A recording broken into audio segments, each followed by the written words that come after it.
Good evening students. ਉਮੀਦ ਹੈ ਤੁਸੀਂ ਸਾਰੇ ਜਣੇ ਵਧੀਆ ਹੋਵੋਗੇ। ਕੱਲ ਆਪਾਂ ਪਿਆਜੇ ਦੀ ਥਿਊਰੀ ਦੀ ਸਟਾਰਟਿੰਗ ਕੀਤੀ ਸੀ। ਉਸ ਦੇ ਆਪਾਂ ਇੰਟਰੋ ਪੜ੍ਹੀ ਸੀ ਅਤੇ ਉਸਦੇ ਜਿਹੜੇ 3 ਕੰਪੋਨੈਂਟਸ ਸੀਗੇ ਉਹਨਾਂ ਦੇ ਵਿੱਚੋਂ ਆਪਾਂ 2 ਕੰਪੋਨੈਂਟਸ ਕਰ ਲਏ ਸੀ, ਸਕੀਮਾਂ ਅਤੇ ਪ੍ਰਕਿਰਿਆਵਾਂ, ਆਰੇਖ ਅਤੇ ਪ੍ਰਕਿਰਿਆਵਾਂ। ਠੀਕ ਹੈ, ਆਪਾਂ ਥੋੜ੍ਹਾ ਜਿਹਾ ਕੀ ਹੈ ਰਿਮਾਈਂਡ ਕਰ ਲੈਂਦੇ ਹਾਂ, ਰਿਵਾਈਜ਼ ਕਰ ਲੈਂਦੇ ਹਾਂ ਇਸ ਨੂੰ। ਕੋਗਨੀਟਿਵ ਡਿਵੈਲਪਮੈਂਟ ਥਿਊਰੀ ਜੀਨ ਪਿਆਜੇ ਦੀ ਥਿਊਰੀ ਦਾ ਨਾਮ ਸੀ, ਜਿਸ ਨੂੰ ਪੰਜਾਬੀ ਦੇ ਵਿੱਚ ਗਿਆਨਾਤਮਕ ਵਿਕਾਸ ਦਾ ਸਿਧਾਂਤ ਕਿਹਾ ਜਾਂਦਾ ਹੈ। ਠੀਕ ਹੈ, ਉਸ ਤੋਂ ਬਾਅਦ ਆਪਾਂ ਕੀਤਾ ਸੀ ਜੀਨ ਪਿਆਜੇ ਦੇ ਬਾਰੇ ਥੋੜ੍ਹੀ ਜਿਹੀ ਕੀ ਹੈ ਇੰਟਰੋ ਆਪਾਂ ਦੇਖੀ ਸੀਗੀ। ਜੀਨ ਪਿਆਜੇ ਦਾ ਜਿਹੜਾ ਜਨਮ ਸੀਗਾ ਉਹ ਸਵਿਟਜ਼ਰਲੈਂਡ ਦੇ ਵਿੱਚ ਹੋਇਆ ਸੀ, 1896 ਦੇ ਵਿੱਚ ਹੋਇਆ ਸੀ। ਇਹ ਕੀ ਸੀ, ਸਵਿਸ ਸਾਈਕੋਲੋਜਿਸਟ ਸੀਗੇ। ਹੈਰੀਡਿਟੀ ਐਂਡ ਇਨਵਾਇਰਮੈਂਟ ਨੂੰ ਇਹਨਾਂ ਨੇ ਇੰਪੋਰਟੈਂਸ ਦਿੱਤੀ ਸੀ। ਇਹਨਾਂ ਨੂੰ ਫਾਦਰ ਆਫ ਸਾਈਕੋਲੋਜੀ ਕਿਹਾ ਜਾਂਦਾ ਸੀ, ਚਾਈਲਡ ਸਾਈਕੋਲੋਜੀ। ਰੈਡੀਕਲ ਕੰਸਟਰਕਟਿਵਿਸਟ ਸੀਗੇ ਇਹ, ਇਸ ਦੇ ਬਾਰੇ ਮੈਂ ਤੁਹਾਨੂੰ ਕੱਲ੍ਹ ਦੱਸ ਚੁੱਕੀ ਸੀ। ਕੱਲ੍ਹ ਦੀ ਵੀਡੀਓ ਦੇ ਵਿੱਚ ਤੁਸੀਂ ਦੇਖ ਸਕਦੇ ਹੋ ਜਿਨ੍ਹਾਂ ਬੱਚਿਆਂ ਨੇ ਨਹੀਂ ਦੇਖੀ। ਠੀਕ ਹੈ ਜੀ, ਨੈਕਸਟ ਆਪਾਂ ਇਸ ਦੇ ਜਿਹੜੇ 3 ਮੁੱਖ ਤੱਤ ਨੇ ਉਹਨਾਂ ਦੇ ਬਾਰੇ ਦੇਖਿਆ ਸੀਗਾ। ਪਹਿਲਾ ਸੀਗਾ ਆਰੇਖ, ਦੂਸਰਾ ਸੀ ਪ੍ਰਕਿਰਿਆਵਾਂ, ਤੀਸਰਾ ਸੀ ਵਿਕਾਸ ਦੇ ਪੜਾਅ। ਕੱਲ੍ਹ ਆਪਾਂ ਇਹ ਦੋਨੋਂ ਜਿਹੜੇ ਤੱਤ ਸੀਗੇ, ਮੂਲ ਤੱਤ ਸੀ, ਇਹ ਦੋਨੋਂ ਤੱਤ ਕਰ ਲਏ ਸੀਗੇ। ਤੁਸੀਂ ਕੱਲ੍ਹ ਦੀ ਵੀਡੀਓ ਦੇ ਵਿੱਚ ਇਹਨੂੰ ਦੇਖ ਸਕਦੇ ਹੋ, ਤੁਹਾਡਾ ਬਿਲਕੁਲ ਕੰਸੈਪਟ ਕਲੀਅਰ ਹੋ ਜਾਊਗਾ। ਅੱਜ ਆਪਾਂ ਇਸ ਦੇ ਸਟੇਜਿਸ ਆਫ ਡਿਵੈਲਪਮੈਂਟ ਕਰਾਂਗੇ, ਵਿਕਾਸ ਦੇ ਪੜਾਅ ਕਰਾਂਗੇ। ਸਕੀਮਾਂ ਦੇ ਬਾਰੇ ਵੀ ਤੁਹਾਨੂੰ ਮੈਂ ਥੋੜ੍ਹਾ ਜਿਹਾ ਦੱਸ ਦਿੰਦੀ ਹਾਂ। ਇਸ ਦੇ ਵਿੱਚ ਕੀ ਹੁੰਦਾ, ਆਪਾਂ ਇੱਕ ਕੀ ਆਪਣੇ ਮਾਈਂਡ ਦੇ ਵਿੱਚ ਰੂਪ ਰੇਖਾ ਬਣਾਉਂਦੇ ਹਾਂ ਕੋਈ ਕੰਮ ਕਰਨ ਦੀ, ਕਿ ਇਹ ਕੰਮ ਆਪਾਂ ਇਸ ਤਰ੍ਹਾਂ ਕਰਾਂਗੇ, ਪਹਿਲਾਂ ਆਪਾਂ ਇਹ ਕਰਾਂਗੇ, ਫਿਰ ਆਪਾਂ ਇਹ ਕਰਾਂਗੇ। ਠੀਕ ਹੈ, ਕਿ ਇੱਕ ਰੂਪ ਰੇਖਾ ਕਿਸੇ ਵੀ ਕੰਮ ਨੂੰ ਬਣਾਉਣ ਦੀ, ਕਿਸੇ ਵੀ ਕੰਮ ਨੂੰ ਕਰਨ ਦੀ ਰੂਪ ਰੇਖਾ ਜਦੋਂ ਆਪਾਂ ਬਣਾਉਂਦੇ ਹਾਂ ਉਹਨੂੰ ਕੀ ਕਹਿੰਦੇ ਆ, ਆਰੇਖ ਕਹਿੰਦੇ ਆ। ਠੀਕ ਹੈ, ਉਸ ਤੋਂ ਬਾਅਦ ਇਹਦੀਆਂ ਜਿਹੜੀਆਂ ਪ੍ਰਕਿਰਿਆਵਾਂ ਸੀਗੀਆਂ, ਅਸੀਮੀਲੇਸ਼ਨ ਆਤਮਸਾਤੀਕਰਨ, ਅਕੋਮੋਡੇਸ਼ਨ ਅਨੁਕੂਲਨ ਅਤੇ ਇਕੁਲਿਬਰੀਅਮ ਸੰਤੁਲਨ। ਇਹ 3 ਆਪਾਂ ਇਹਦੀਆਂ ਪ੍ਰਕਿਰਿਆਵਾਂ ਕੀਤੀਆਂ ਸੀ। ਇਸ ਦੇ ਬਾਰੇ ਤੁਸੀਂ ਕੱਲ੍ਹ ਦੀ ਵੀਡੀਓ ਦੇ ਵਿੱਚ ਚੰਗੀ ਤਰ੍ਹਾਂ ਦੇਖ ਸਕਦੇ ਹੋ। ਅੱਗੇ ਹੁਣ ਅੱਜ ਆਪਾਂ ਸਟੇਜਿਸ ਆਫ ਡਿਵੈਲਪਮੈਂਟ ਕਰਾਂਗੇ। ਇਹ ਜਿਹੜਾ ਟੌਪਿਕ ਹੈ ਇਹ ਬਹੁਤ ਜ਼ਿਆਦਾ ਇੰਪੋਰਟੈਂਟ ਹੈ, ਇਸੇ ਕਰਕੇ ਇਹ ਮੈਂ ਤੁਹਾਨੂੰ ਕੱਲ੍ਹ ਨਹੀਂ ਕਰਾਇਆ। ਇਸ ਦੀ ਆਪਾਂ ਇੱਕ ਅਲੱਗ ਕਲਾਸ ਰੱਖੀ ਹੈ, ਇਸ ਨੂੰ ਤੁਸੀਂ ਸਾਰਿਆਂ ਨੇ ਧਿਆਨ ਦੇ ਨਾਲ ਸੁਣਨਾ। ਠੀਕ ਹੈ, ਸਭ ਤੋਂ ਪਹਿਲਾਂ ਤਾਂ ਯਾਦ ਰੱਖਣਾ ਹੈ ਵੀ ਜੀਨ ਪਿਆਜੇ ਨੇ 4 ਸਟੇਜਿਸ ਦਿੱਤੀਆਂ ਸੀ, 4 ਪੜਾਅ ਦਿੱਤੇ ਸੀਗੇ ਕਾਹਦੇ, ਵਿਕਾਸ ਦੇ। ਠੀਕ ਹੈ, ਜੀਨ ਪਿਆਜੇ ਨੇ ਕਿੰਨੇ ਪੜਾਅ ਦਿੱਤੇ ਸੀ, ਵਿਕਾਸ ਦੇ 4 ਪੜਾਅ। ਕਿਹੜੇ ਕਿਹੜੇ ਪੜਾਅ ਸੀ, sensory motor, pre operational, concrete operational, formal operational. ਠੀਕ ਹੈ, ਜਿਹੜੀ ਸੈਂਸਰੀ ਮੋਟਰ ਸੀ ਇਹ ਤਾਂ ਜਨਮ ਤੋਂ 2 ਸਾਲ ਤੱਕ ਦੀ ਉਮਰ ਦੀ ਸੀ। ਜਿਹੜੀ ਪ੍ਰੀ ਓਪਰੇਸ਼ਨਲ ਹੈ ਇਹ 2 ਤੋਂ 7 ਸਾਲ ਦੀ ਉਮਰ ਦੀ ਹੈ। ਜਿਹੜੀ ਕੰਕਰੀਟ ਓਪਰੇਸ਼ਨਲ ਇਹ 7 ਤੋਂ 11 ਸਾਲ ਦੀ ਉਮਰ ਦੀ ਹੈ। Formal operation 11 up to. ਠੀਕ ਹੈ, ਇਹ ਜਿਹੜੀਆਂ ਏਜਿਸ ਨੇ ਇਹ ਤੁਸੀਂ ਯਾਦ ਰੱਖਣੀਆਂ ਨੇ। ਇਸ ਦੇ ਵਿੱਚੋਂ ਹੀ ਕੁਐਸਚਨ ਆਉਂਦਾ ਹੁੰਦਾ ਹੈ ਕਿ ਪ੍ਰੀ ਓਪਰੇਸ਼ਨਲ ਸਟੇਜ ਜਿਹੜੀ ਕੀ ਹੈ ਕਿਹੜੀ ਉਮਰ ਵਿਚਕਾਰ ਹੈ, ਜਾਂ sensory motor, concrete operational, formal ਮਤਲਬ ਕੀ ਹੈ। ਇਹਨਾਂ 4 ਸਟੇਜਿਸ ਦੀ ਕੀ ਹੈ ਏਜ ਗਰੁੱਪ ਪੁੱਛਿਆ ਜਾ ਸਕਦਾ ਤੁਹਾਡੇ ਤੋਂ, ਤਾਂ ਇਸ ਦਾ ਏਜ ਗਰੁੱਪ ਤੁਸੀਂ ਕੀ ਹੈ ਸਾਰਿਆਂ ਦਾ ਯਾਦ ਰੱਖਣਾ। ਠੀਕ ਹੈ, ਹੁਣ ਆਪਾਂ ਇਹਨਾਂ ਦੇ ਬਾਰੇ ਇਕੱਲੇ ਬਾਰੇ ਪੜ੍ਹਾਂਗੇ। ਸਭ ਤੋਂ ਪਹਿਲਾਂ ਦੇਖ ਲਓ ਪੰਜਾਬੀ ਦੇ ਵਿੱਚ ਇਹਨਾਂ ਨੂੰ ਕੀ ਕਹਿੰਦੇ ਆ। ਇਹ ਜਿਹੜੇ ਨਾਮ ਨੇ ਨਾ ਇਹ ਮੈਂ ਤੁਹਾਨੂੰ ਅੱਜ ਫੇਰ ਕਹਿ ਰਹੀ ਹਾਂ, ਮੈਂ ਜਿੰਨੇ ਵਾਰੀ ਵੀ ਤੁਹਾਨੂੰ ਪੜ੍ਹਾਉਂਗੀ ਤੁਹਾਨੂੰ ਹਰ ਵਾਰੀ ਰਿਮਾਈਂਡ ਕਰਾਉਂਗੀ ਕਿ ਜਿਹੜੇ ਇਹ ਨਾਮ ਨੇ ਤੁਸੀਂ ਇਹ ਇੰਗਲਿਸ਼ ਦੇ ਵਿੱਚ ਹੀ ਯਾਦ ਰੱਖੋ, ਕਿਉਂਕਿ ਪੰਜਾਬੀ ਦੇ ਵਿੱਚ ਕੀ ਹੈ, ਇੱਕ ਤਾਂ ਕਿਤੇ ਇਸ ਦਾ ਨਾਮ ਕੁਛ ਹੋਰ ਦਿੱਤਾ ਹੋਇਆ, ਕਿਤੇ ਕੁਛ ਹੋਰ ਦਿੱਤਾ ਹੋਇਆ, ਕੋਈ ਮਤਲਬ ਇੱਕ ਪੱਕਾ ਨਾਮ ਨਹੀਂ ਹੈ। ਇੰਗਲਿਸ਼ ਦੇ ਵਿੱਚ ਕੀ ਹੈ ਇਹਨਾਂ ਦੇ ਪੱਕੇ ਨਾਮ ਨੇ, ਅਤੇ ਪੇਪਰ ਦੇ ਵਿੱਚ ਵੀ ਕੀ ਹੈ ਜ਼ਿਆਦਾਤਰ ਕਿ ਇੰਗਲਿਸ਼ ਦੇ ਵਿੱਚ ਹੀ ਨਾਮ ਆਉਂਦਾ, ਤਾਂ ਕਰਕੇ ਇੰਗਲਿਸ਼ ਦੇ ਵਿੱਚ ਤੁਸੀਂ ਕਰ ਲਓ ਤਾਂ ਤੁਹਾਡੇ ਲਈ ਬਹੁਤ ਜ਼ਿਆਦਾ ਵਧੀਆ ਰਹੂਗਾ। ਅਤੇ ਔਖੇ ਵੀ ਨਹੀਂ ਹੈ, ਇੰਗਲਿਸ਼ ਦੇ ਵਿੱਚ ਵੀ ਤੁਸੀਂ ਕਿ ਈਜ਼ੀਲੀ ਕਰ ਸਕਦੇ ਹੋ। ਫਸਟ ਹੈਗੀ ਹੈ ਸੈਂਸਰੀ ਮੋਟਰ, ਪੰਜਾਬੀ ਦੇ ਵਿੱਚ ਇਹਨੂੰ ਸੰਵੇਦ ਗਤੀ ਪੜਾਅ ਕਿਹਾ ਜਾਂਦਾ ਹੈ। ਦੂਸਰੀ ਹੈਗੀ ਹੈ ਪ੍ਰੀ ਓਪਰੇਸ਼ਨਲ, ਇਹਨੂੰ ਪੂਰਵ ਪਰਿਚਾਲਨ ਅਵਸਥਾ ਕਿਹਾ ਜਾਂਦਾ ਹੈ।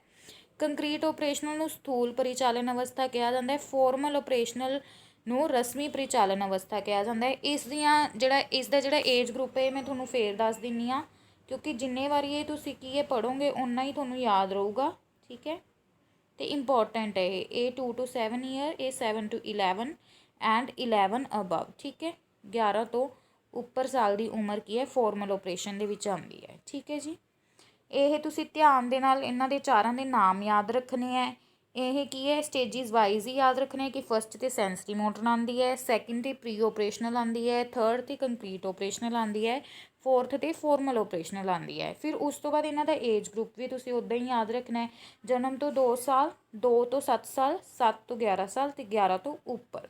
ਠੀਕ ਹੈ ਜੀ, ਹੁਣ ਆਪਾਂ ਅੱਗੇ ਵਧਦੇ ਹਾਂ। ਸਭ ਤੋਂ ਪਹਿਲਾਂ ਸੈਂਸਰੀ ਮੋਟਰ ਜਿਹੜੀ ਸਟੇਜ ਹੈ ਇਹਦੇ ਬਾਰੇ ਆਪਾਂ ਪੜ੍ਹਾਂਗੇ। ਸੈਂਸਰੀ ਮੋਟਰ ਸਟੇਜ ਦੇ ਵਿੱਚ ਕੀ ਹੁੰਦਾ ਹੈ, ਪਹਿਲਾਂ ਤਾਂ ਇਹ ਜਨਮ ਤੋਂ 2 ਸਾਲ ਦੀ ਉਮਰ ਤੱਕ ਚੱਲਦੀ ਹੈ, ਠੀਕ ਹੈ। ਫਿਰ ਇਹ ਕੀ ਇੰਦਰੀ ਪ੍ਰੇਰਕ ਅਵਸਥਾ ਹੁੰਦੀ ਹੈ, ਮਤਲਬ ਇਹਦੇ ਵਿੱਚ ਕੀ ਹੁੰਦਾ, ਬੱਚਾ ਬੋਲ ਤਾਂ ਸਕਦਾ ਨਹੀਂ ਹੁੰਦਾ ਹੈ ਨਾ, ਉਹ ਕੀ ਆਪਣੇ ਜਿਹੜੀਆਂ ਸੈਂਸਿਸ ਹੁੰਦੀਆਂ ਨੇ ਉਹਨਾਂ ਦਾ ਇਸਤੇਮਾਲ ਕਰਕੇ ਦੂਸਰਿਆਂ ਦੇ ਨਾਲ ਗੱਲਾਂ ਕਰਨਾ ਚਾਹੁੰਦਾ ਹੁੰਦਾ। ਹੁਣ ਕੀ ਆਪਾਂ ਦੇਖਦੇ ਹਾਂ ਕਿ ਆਪਾਂ ਕਿਸੇ ਬੱਚੇ, ਆਪਾਂ ਕੋਈ ਨਿਊ ਬੋਰਨ ਬੇਬੀ ਆ, ਉਹ ਥੋੜ੍ਹੇ ਟਾਈਮ ਦਾ ਹੀ ਹੋਇਆ ਹੈ ਨਾ, ਤਾਂ ਉਹ ਕੀ ਆਪਣੇ ਵੱਲ ਟਿਕੀ ਲਗਾ ਕੇ ਦੇਖਦਾ ਰਹਿੰਦਾ, ਉਹ ਆਪਾਂ ਨੂੰ ਕੀ ਹੈ ਪਹਿਚਾਨਣ ਦੀ ਕੋਸ਼ਿਸ਼ ਕਰਦਾ, ਉਹ ਆਪਣੇ ਨਾਲ ਗੱਲਾਂ ਕਰਨ ਦੀ ਕੋਸ਼ਿਸ਼ ਕਰਦਾ, ਉਹ ਕੀ ਹੱਸ ਕੇ ਹੱਥ ਪੈਰ ਮਾਰ ਕੇ ਕੀ ਹੈ ਉਹ ਆਪਣੇ ਨਾਲ ਕੀ ਗੱਲਾਂ ਕਰਨ ਦੀ ਕੋਸ਼ਿਸ਼ ਕਰਦਾ। ਉਹਦੀਆਂ ਜਿਹੜੀਆਂ ਮਤਲਬ ਕੀ ਹੈ ਇੰਦਰੀਆਂ ਹੁੰਦੀਆਂ ਨੇ, ਸੈਂਸ ਔਰਗਨਸ ਹੁੰਦੇ ਆ, ਉਹ ਜ਼ਿਆਦਾ ਤੇਜ਼ ਹੁੰਦੇ ਆ ਇਸ ਅਵਸਥਾ ਦੇ ਵਿੱਚ। ਇਹਦੇ ਵਿੱਚ ਕੀ ਹੈ ਉਹ ਬੋਲ ਨਹੀਂ ਸਕਦਾ ਹੁੰਦਾ, ਇਸੇ ਕਰਕੇ ਉਹ ਆਪਣੇ ਸੈਂਸ ਔਰਗਨਸ ਦੀ ਵਰਤੋਂ ਕਰਕੇ ਦੂਸਰਿਆਂ ਦੇ ਨਾਲ ਗੱਲਬਾਤ ਕਰਦਾ ਹੈ, ਆਪਣੇ ਜਿਹੜੇ ਕੀ ਹੈ ਅੰਦਰ ਦੇ ਭਾਵ ਨੇ ਉਹ ਦੂਸਰਿਆਂ ਤੱਕ ਪਹੁੰਚਾਉਂਦਾ ਹੈ, ਉਹ ਰੋਂਦਾ ਹੈ, ਹੱਸਦਾ, ਠੀਕ ਹੈ। ਆਪਣੀ ਜਿਹੜੀਆਂ ਆਪਣੇ ਜਿਹੜੇ ਇਮੋਸ਼ਨਸ ਹੈ ਉਹ ਐਕਸ਼ਨ ਦੇ ਨਾਲ ਹੀ ਕੀ ਆਪਾਂ ਨੂੰ ਦੱਸ ਸਕਦਾ ਹੁੰਦਾ, ਬਿਕੋਜ਼ ਉਹਦੇ ਕੋਲੇ ਹਜੇ ਭਾਸ਼ਾ ਨਹੀਂ ਆਈ ਹੁੰਦੀ, ਠੀਕ ਹੈ ਜੀ। ਉਸ ਤੋਂ ਬਾਅਦ ਕੀ ਹੈ ਟਿਕੀ ਲਗਾ ਕੇ ਚੀਜ਼ਾਂ ਨੂੰ ਦੇਖਣਾ ਜਾਂ ਚੀਜ਼ਾਂ ਨੂੰ ਮੂੰਹ ਦੇ ਵਿੱਚ ਪਾਉਣਾ। ਹੁਣ ਜਿਹੜੇ ਛੋਟੇ ਬੱਚੇ ਹੁੰਦੇ ਆ, 2 ਸਾਲ ਦੀ ਉਮਰ ਤੱਕ ਦੇ ਬੱਚੇ ਹੁੰਦੇ ਆ, ਉਹਨਾਂ ਨੂੰ ਕੋਈ ਵੀ ਚੀਜ਼ ਦੇ ਦਿਓ ਉਹਨਾਂ ਨੇ ਮੂੰਹ 'ਚ ਪਾਉਣੀ ਹੈ, ਚਾਹੇ ਕੋਈ ਕੱਪੜਾ ਹੋਵੇ, ਚਾਹੇ ਕੋਈ ਖਿਡੌਣਾ ਹੋਵੇ, ਠੀਕ ਹੈ। ਉਹਨਾਂ ਦੀ ਆਦਤ ਹੀ ਹੁੰਦੀ ਹੈ ਕਿ ਉਹ ਸਾਰੀਆਂ ਚੀਜ਼ਾਂ ਨੂੰ ਕਿ ਮੂੰਹ ਦੇ ਵਿੱਚ ਪਾਉਂਦੇ ਨੇ, ਉਹਨਾਂ ਨੂੰ ਚੂਸਦੇ ਹੈ, ਉਹਨਾਂ ਨੂੰ ਚੱਟਦੇ ਆ, ਠੀਕ ਹੈ। ਅਤੇ ਉਹ ਕਈ ਵਾਰੀ ਕੀ ਜਦੋਂ ਉਹਨਾਂ ਕੋਲ ਕੋਈ ਚੀਜ਼ ਨਹੀਂ ਹੁੰਦੀ, ਉਹ ਆਪਣੇ ਹੱਥ ਨੂੰ ਵੀ ਮੂੰਹ ਦੇ ਵਿੱਚ ਪਾਉਂਦੇ ਆ। ਇਹ ਕੀ ਹੈ ਸੈਂਸਰੀ ਮੋਟਰ ਸਟੇਜ ਦੇ ਵਿੱਚ ਹੁੰਦੇ, ਟਿਕੀ ਲਗਾ ਕੇ ਦੇਖਣਾ, ਉਹੀ ਕਿ ਇੱਕ ਚੀਜ਼ ਨੂੰ ਕੀ ਹੈ ਉਹ ਪੂਰੇ ਫੋਕਸ ਦੇ ਨਾਲ ਉਸ ਦੇ ਵੱਲ ਨਿਗਾਹ ਟਿਕਾ ਕੇ ਬੈਠ ਜਾਂਦੇ, ਉਸ ਨੂੰ ਦੇਖਦੇ ਰਹਿੰਦੇ ਹੈ।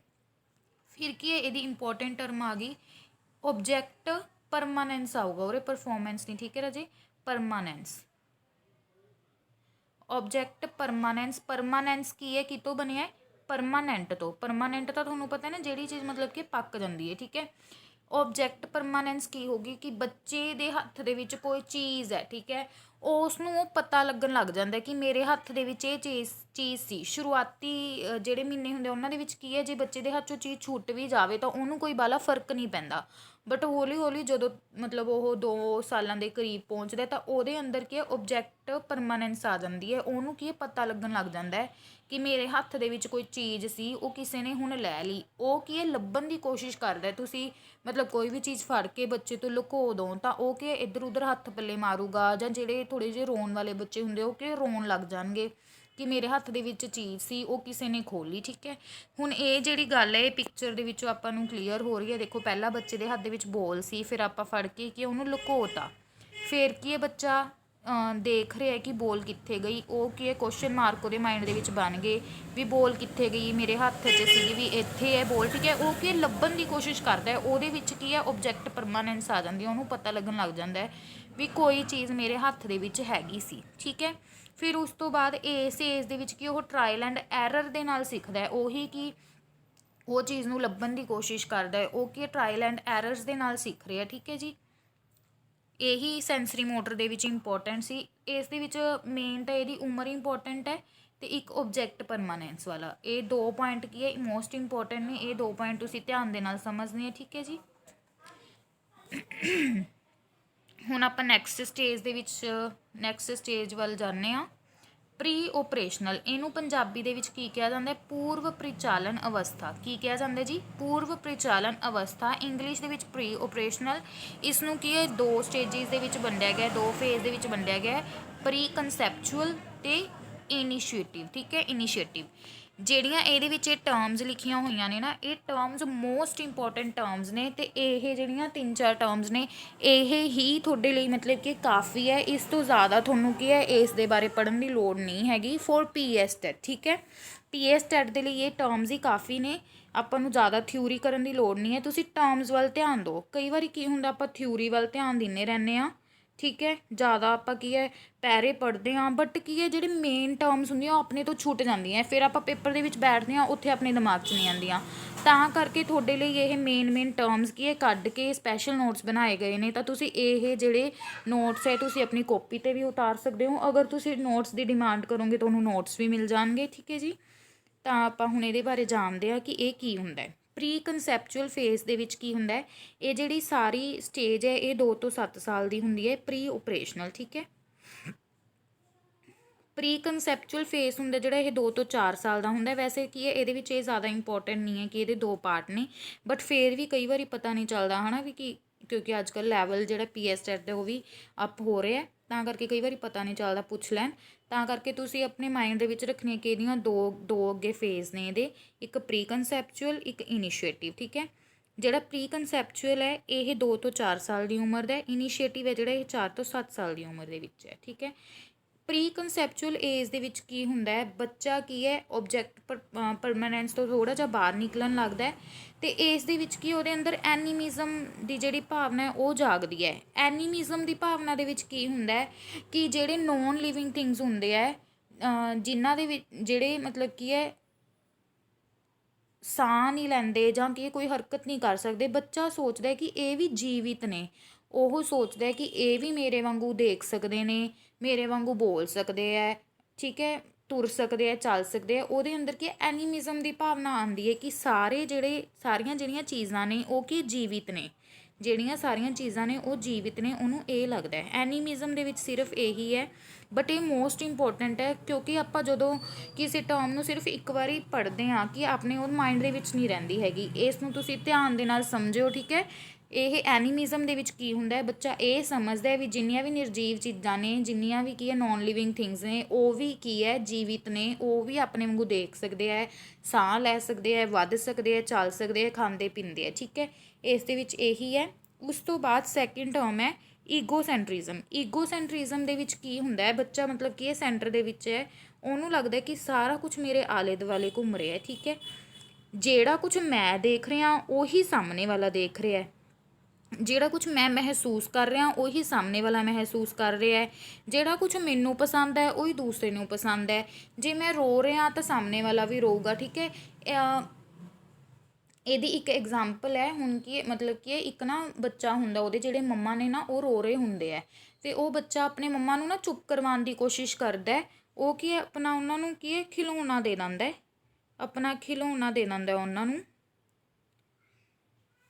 ਆਪਣਾ ਜਿਹੜਾ ਖਿਡੌਣਾ ਹੁੰਦਾ ਉਹ ਕੀ ਆਪਣੇ ਮੰਮਾ ਨੂੰ ਦਿੰਦਾ, ਉਹਦੇ ਨਾਲ ਉਹਨਾਂ ਨੂੰ ਕੀ ਚੁੱਪ ਕਰਵਾਉਣ ਦੀ ਕੋਸ਼ਿਸ਼ ਕਰਦਾ, ਕਿਉਂਕਿ ਉਹਨੂੰ ਕੀ ਲੱਗਦਾ ਕਿ ਜਦੋਂ ਮੈਂ ਰੋਣਾ ਤਾਂ ਮੈਨੂੰ ਵੀ ਖਿਡੌਣੇ ਦੀ ਲੋੜ ਹੁੰਦੀ ਹੈ, ਤਾਂ ਕਰਕੇ ਮੇਰੇ ਮੰਮਾ ਨੂੰ ਵੀ ਕੀ ਖਿਡੌਣੇ ਦੀ ਲੋੜ ਹੋਊਗੀ। ਇਹਦੇ ਵਿੱਚ ਕੀ ਹੈ ਐਨੀਮਿਜ਼ਮ ਸ਼ੋਅ ਕਰ ਰਿਹਾ ਉਹ। ਅਤੇ ਈਗੋਸੈਂਟਰਿਜ਼ਮ ਦੀ ਆਪਾਂ ਇੱਕ ਐਗਜ਼ਾਮਪਲ ਲਵਾਂਗੇ। ਇਹਦੇ ਉੱਤੇ ਪਿਆਜੇ ਨੇ ਕੀ ਹੈ ਇੱਕ ਐਕਸਪੈਰੀਮੈਂਟ ਕੀਤਾ ਸੀ, ਆਪਾਂ ਉਸ ਨੂੰ ਹੀ ਪੜ੍ਹਾਂਗੇ ਅਤੇ ਇਹ ਇੰਪੋਰਟੈਂਟ ਹੈ, ਇਸ ਨੂੰ ਧਿਆਨ ਦੇ ਨਾਲ ਦੇਖਿਓ।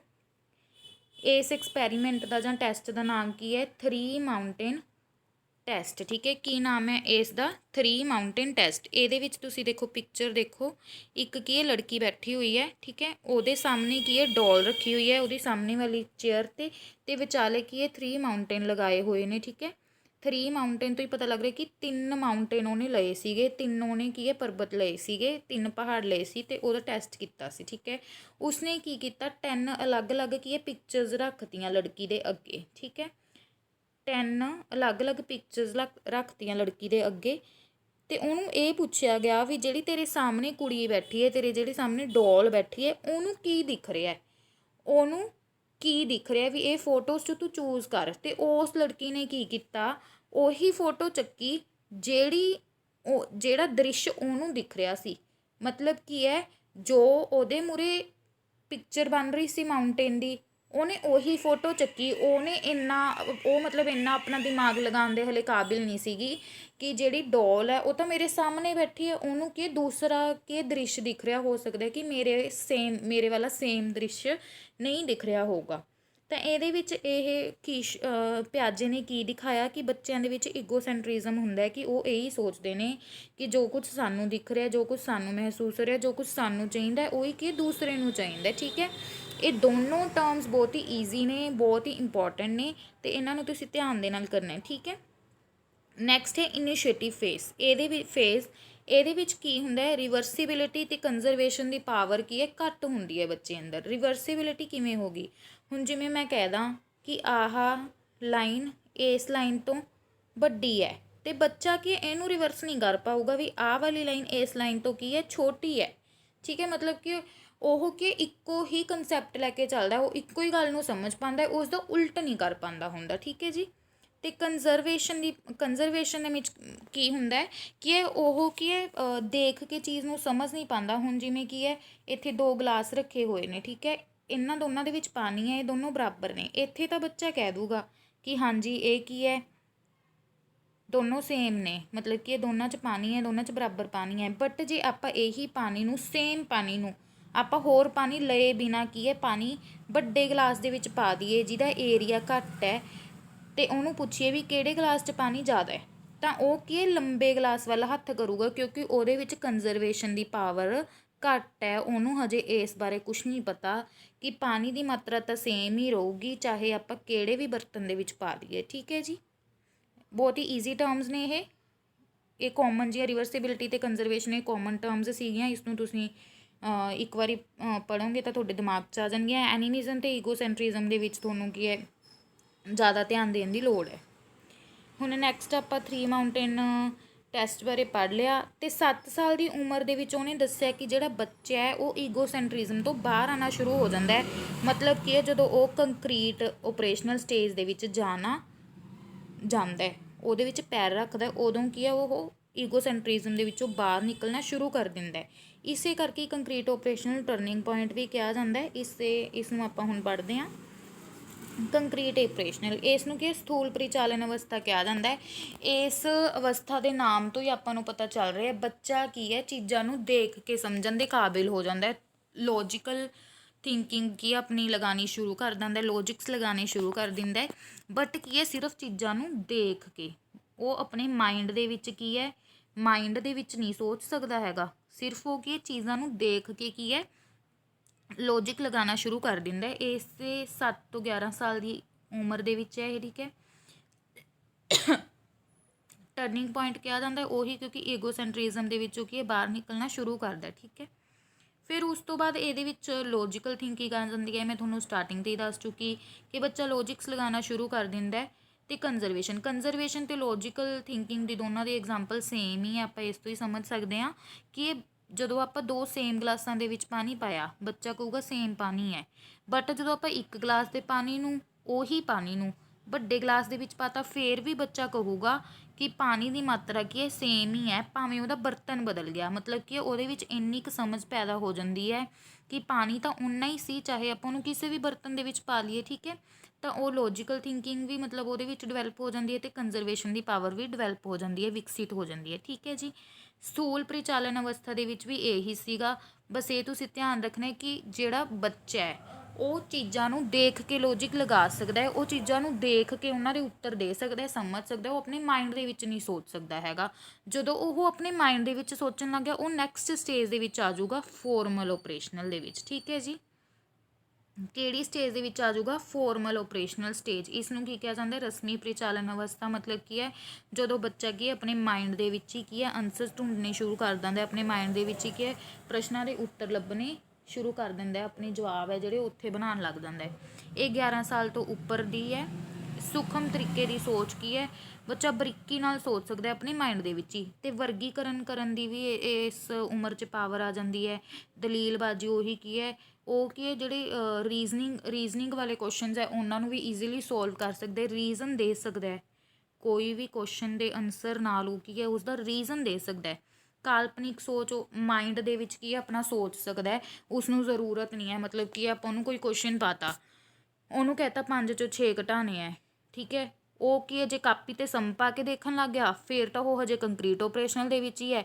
ਜੇ ਉਹਨੇ ਆਪਣੇ ਮਾਈਂਡ 'ਚ ਹੀ ਸੋਲਵ ਕਰਤਾ ਕਿ -1 ਆਊਗਾ ਤਾਂ ਕੀ ਹੈ ਉਹ ਕਾਲਪਨਿਕ ਸੋਚ ਦੀ ਆਪਣੀ ਵਰਤੋਂ ਕਰ ਰਿਹਾ, ਅਤੇ ਉਹ ਫੋਰਮਲ ਓਪਰੇਸ਼ਨਲ ਸਟੇਜ ਦੇ ਵਿੱਚ ਹੈ। ਠੀਕ ਹੈ ਜੀ, ਇਸ ਦੀ ਆਪਾਂ ਇੱਕ ਹੋਰ ਐਗਜ਼ਾਮਪਲ ਲੈਂਦੇ ਹਾਂ। ਇਹ ਆਪਣੀ ਕਾਮਨ ਬੁੱਕਸ ਦੇ ਵਿੱਚ ਵੀ ਦਿੱਤੀ ਹੋਈ ਹੈ ਕਿ ਆਪਾਂ ਇੱਕ ਬੱਚੇ ਨੂੰ ਪੁੱਛਿਆ ਰਮੇਸ਼ ਹੈ ਜਿਹੜਾ ਉਹ ਕੀ ਹੈ ਰਾਮ ਨਾਲੋਂ ਕੀ ਹੈ ਲੰਬਾ ਹੈ, ਅਤੇ ਜਿਹੜਾ ਸ਼ਾਮ ਹੈ ਉਹ ਰਾਮ ਨਾਲੋਂ ਲੰਬਾ ਹੈ। ਅਤੇ ਕੀ ਹੈ ਉਹਨੂੰ ਫਿਰ ਪੁੱਛਿਆ ਤਾਂ ਜਿਹੜਾ ਰਮੇਸ਼ ਹੈ ਉਹ ਰਾਮ ਨਾਲੋਂ ਛੋਟਾ ਕਿ ਵੱਡਾ। ਠੀਕ ਹੈ, ਜੇ ਬੱਚੇ ਨੇ ਜਿਵੇਂ ਮੈਂ ਉਹਦੇ ਪਿਕਚਰ ਡਰੋ ਕੀਤੀ ਹੈ ਐਵੇਂ ਡਰੋ ਕੀਤੀ ਫਿਰ ਤਾਂ ਉਹ ਹਲੇ ਕੰਕਰੀਟ ਓਪਰੇਸ਼ਨਲ ਦੇ ਵਿੱਚ ਹੀ ਹੈ, ਕਿਉਂਕਿ ਉਹਨੂੰ ਕੀ ਚੀਜ਼ ਦੀ ਲੋੜ ਪੈ ਰਹੀ ਹੈ ਸਮਝਣ ਦੇ ਲਈ ਕੁਐਸਚਨ।